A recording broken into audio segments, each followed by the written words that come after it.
మన ప్రభు అయిన యేసుక్రీస్తు నామంలో మీకు మా శుభాభివందనములు. ఈరోజు దేవుని వాగ్దానము, మనలను ప్రేమించిన వాని ద్వారా మనము వీటన్నింటిలో అత్యధిక విజయము పొందుచున్నాము.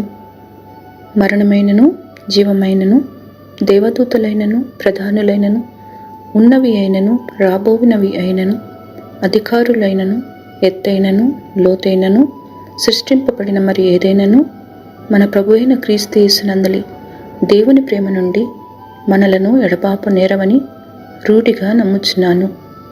రోమీయులకు 8వ అధ్యాయము 37, 38, 39 వచనాలు.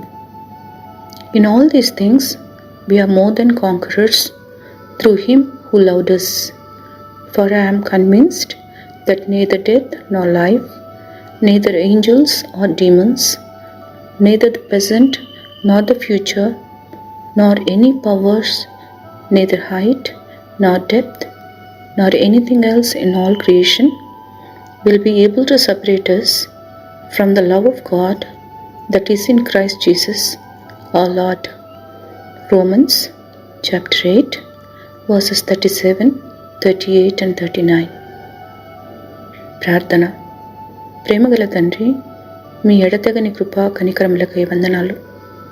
అనుదినము మీ కనుదృష్టి మాపై ఉంచి ప్రతి విధమైన దుష్టత్వము నుండి మమ్ము కాపాడుతున్నందులకు వందనాలు.